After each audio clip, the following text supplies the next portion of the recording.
We got some dumb-ass motherfuckers floating around this country. Dumb-ass motherfuckers, you know? Yeah. Now, obviously, that doesn't include this audience. I understand that. You seem intelligent and perceptive, but the rest of them, holy jumping fucking shitballs. Dumber than a second coat of paint. And this ain't just ranting and raving. This ain't just blowing off steam. I got a little evidence to support my claim. It just seems to me, that only a really low IQ population could have taken this beautiful continent, this magnificent American landscape that we inherited. Well, actually, we stole it from the Mexicans and the Indians, but hey, it was nice when we stole it. It looked pretty good. It was pristine. Paradise. Have you seen it lately? Have you taken a good look at it lately? It's fucking embarrassing. Only a nation of unenlightened half-wits could have taken this beautiful place and turned it into what it is today, a shopping mall. A big fucking shopping mall. You know that? That's all you got. That's all you've got here, folks. Mile after mile of mall after mall. Many, many malls. Major malls and mini malls. They put the mini malls in between the major malls. And in between the mini malls, they put the mini marts. And in between the mini marts, you got the car lots, gas stations, muffler shops, laundromats, cheap hotels, fast food joints, strip clubs, and dirty bookstores. America the Beautiful. One big transcontinental commercial cesspool. And how do the people feel about all this? How do the people feel about living in a coast-to-coast shopping mall? Well, they think it's just fucking dandy. They think it is cool as can be, because Americans love the mall. They love the mall. That's where they get to satisfy their two most prominent addictions at the same time: shopping and eating.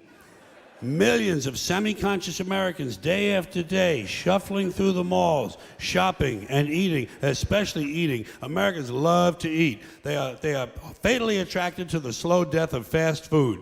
Hot dogs, corn dogs, triple bacon cheeseburgers, deep fried butter dipped in pork fat and cheese whiz, mayonnaise soaked barbecued mozzarella patty melts. Americans will eat anything, anything, anything. If you were selling sauteed raccoons' assholes on a stick, Americans would buy them and eat them, especially if you dipped them in butter and put a little salsa on them. This country is big time, pig time. Forget the bald eagle. You know what the national emblem of this country ought to be? A big bowl of macaroni and cheese.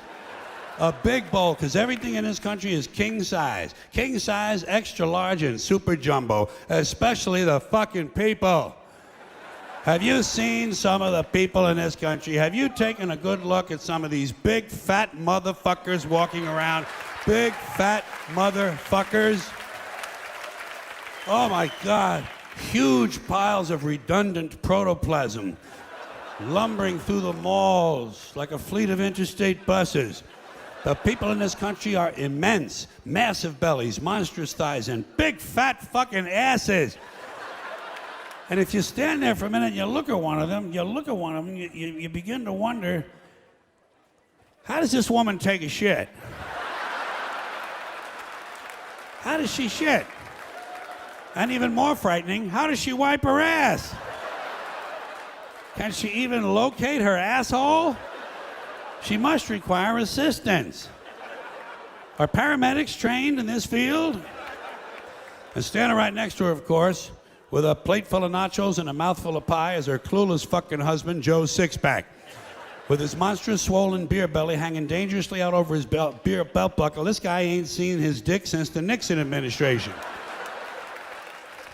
And if you stand there and you look at the two of them, you begin to wonder to yourself, do these people fuck? Is this man actually capable of fucking this woman?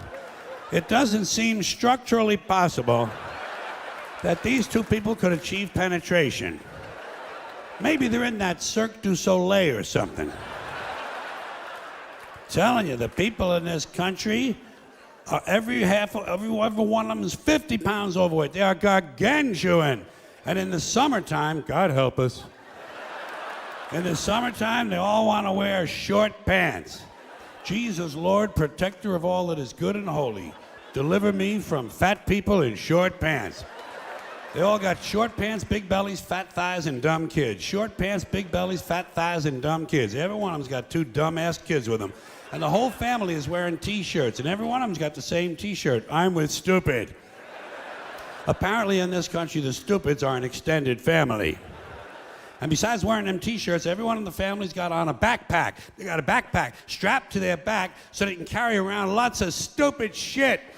And the reason they got to carry their stupid shit strapped to their backs is because their hands must remain free at all times to hold food. And to get that food up to the mouth where it gets shoveled in with all the rest of the disgusting shit they ate that day. And another reason for the backpacks is these people are going to buy even more stupid shit. They ain't got enough stupid shit at home. They just had a stupid shit sale. They ain't going to buy more. They're going to go out in the parking lot and stuff this stuff into the big, fat, ugly, oversized SUV that's got plenty of room in it. Plenty of room in it for stupid shit and lots of room left over for these big, fat, ugly motherfuckers to get them home. Stopping, of course, for jelly roll and fried dough. These people are efficient, professional, compulsive consumers. It's their civic duty. Consumption. It's the new national pastime. Fuck baseball. It's consumption.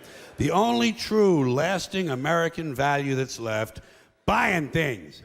Buying things. People spending money they don't have on things they don't need. Money they don't have on things they don't need. So they can max out their credit cards and spend the rest of their lives paying 18% interest on something that costs $12.50. And they didn't like it when they got it home anyway. Not too bright, folks. Not too fucking bright. But if you talk to one of them about this, if you isolate one of them, you sit them down rationally, and you talk to them about the low IQs and the dumb behavior and the bad decisions, right away they start talking about education. That's the big answer to everything. Education. They say we need more money for education. We need more books, more teachers, more classrooms, more schools. We need more testing for the kids. And you say to them, well, you know, we've tried all of that, and the kids still can't pass the test. They say, don't you worry about that. We're going to lower the passing grades. And that's what they do in a lot of these schools now. They lower the passing grades so more kids can pass. More kids pass, the school looks good, everybody's happy, the IQ of the country slips another 2 or 3 points, and pretty soon all you'll need to get into college is a fucking pencil. Got a pencil? Get the fuck in there, it's physics. Then everyone wonders why 17 other countries graduate more scientists than we do. Education. Politicians know that word. They use it on you. Politicians have traditionally hidden behind 3 things: the flag, the Bible, and children. No child left behind. No child left behind. Oh, really? Well, it wasn't long ago you were talking about giving kids a head start. Head start, left behind. Someone's losing fucking ground here. But there's a reason. There's a reason. There's a reason for this. There's a reason education sucks, and it's the same reason that it will never, ever, ever be fixed. It's never going to get any better. Don't look for it. Be happy with what you got. Because the owners of this country don't want that. I'm talking about the real owners now. The real owners, the big wealthy business interests that control things and make all the important decisions. Forget the politicians. The politicians are put there to give you the idea that you have freedom of choice. You don't. You have no choice. You have owners. They own you. They own everything. They own all the important land. They own and control the corporations. They've long since bought and paid for the Senate, the Congress, the state houses, the city halls. They got the judges in their back pockets. And they own all the big media companies, so they control just about all of the news and information you get to hear. They got you by the balls. They spend billions of dollars every year lobbying to get what they want. Well, we know what they want. They want more for themselves and less for everybody else. But I'll tell you what they don't want. They don't want a population of citizens capable of critical thinking. They don't want well-informed, well-educated people capable of critical thinking. They're not interested in that. That doesn't help them. That's against their interest. That's right. They don't want people who are smart enough to sit around the kitchen table and figure out how badly they're getting fucked by a system that threw them overboard 30 fucking years ago. They don't want that. You know what they want? They want obedient workers. Obedient workers. People who are just smart enough to run the machines and do the paperwork and just dumb enough to passively accept all these increasingly shittier jobs with the lower pay, the longer hours, the reduced benefits, the end of overtime, and the vanishing pension that disappears the minute you go to collect it. And now they're coming for your Social Security money. They want your fucking retirement money. They want it back. so they can give it to their criminal friends on Wall Street. And you know something? They'll get it. They'll get it all from you sooner or later because they own this fucking place. It's a big club, and you ain't in it. You and I are not in the big club. And by the way, it's the same big club they used to beat you over the head with all day long, where they tell you what to believe. All day long, beating you over the head in their media, telling you what to believe, what to think, and what to buy.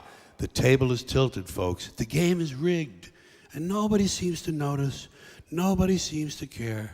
Good, honest, hard-working people, white collar, blue collar, doesn't matter what color shirt you have on. Good, honest, hard-working people continue. These are people of modest means. Continue to elect these rich cocksuckers who don't give a fuck about them. They don't give a fuck about you. They don't give a fuck about you. They don't care about you at all. At all. At all. Man, you know? And nobody seems to notice, nobody seems to care. That's what the owners count on, the fact that Americans will probably remain willfully ignorant of the big red, white, and blue dick that's being jammed up their assholes every day. Because the owners of this country know the truth. It's called the American dream, because you have